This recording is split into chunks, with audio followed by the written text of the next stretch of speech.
Welcome back, my friends, to the show that never ends, and glad you could attend. Come inside today as we take a look at the big screen remake of the 1976 classic Carrie. Yes, the remake with the same name, brought to us by director Kimberly Pierce this time around. She's one that directed Stop Loss.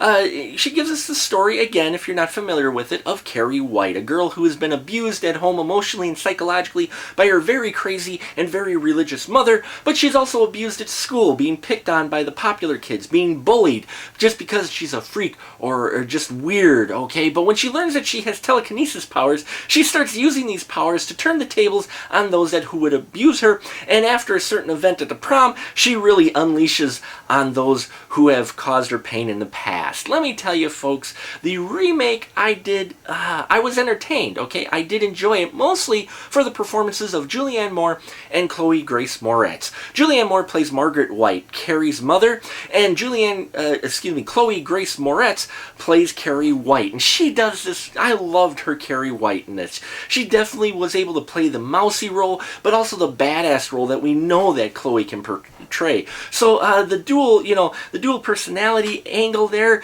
definitely Chloe does her best and puts her all into this role, and it comes across on screen. I loved the Carrie character, and her performance is very strong in here.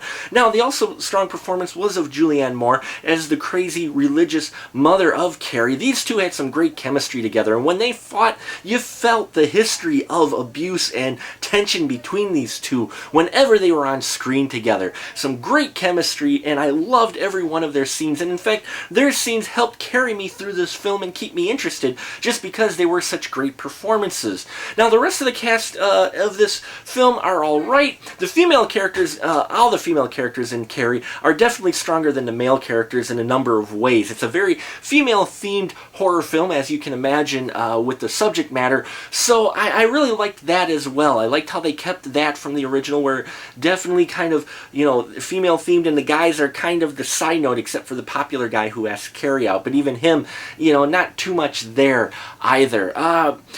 Now, the only thing that I missed with this is a horror movie, but at not really any time was I scared or creeped out or really anything with this film. The original De Palma directed film, man, he really brought the creepy and the atmosphere and really gave it this just eerie, feeling that you want out of a horror film. And in this one, while I did enjoy the performances and enjoyed kind of seeing some of the events on screen, it really was missing that creepy edge, which was kind of a shame because that was one of the things that I really enjoyed about the original. So no real creepy edge there, though some entertaining performances. The upgraded special effects in here, they've got new technology at their hands, so I loved what they did with the telekinesis stuff for the most part, with her levitating things and doling out her telekinesis powers onto people. Really liked that as well and how they handled that. I just was missing the creepy and the eerie on this, or the horror in general. Now, it being a modern horror film, luckily there weren't any real jump scares and overuse of jump scares. There were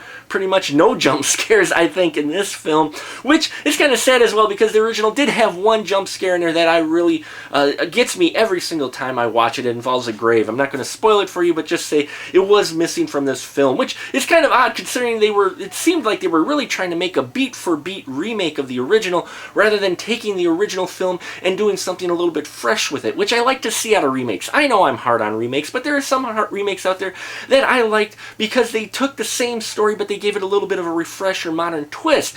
Like in, The Crazies. I really loved The Crazies remake, and also the remake of The Night of the Living Dead from 1990. Both of those took the same story, but they gave some original twist to it, a little different angle to it, added something to it. In this one, the Carrie remake did pretty much as the exact same film. So, if you haven't seen the original, you're probably going to enjoy it more than if you have seen the original. I had to give this 2.5 stubs. Even though I was entertained by Julianne and Chloe Grace Moretz's performances, the fact that this is pretty much beat for beat from the original, original, minus the creepy and the scary part of it, really kept me from giving it a higher rating. So if you are interested in see it for a matinee price. You won't feel like you're out of money. And again, if you really are a fan of Chloe Grace Moretz, you'll probably enjoy this film as well. And that'll about do it for here at the final cut. Until next time, folks, keep that ticket stub.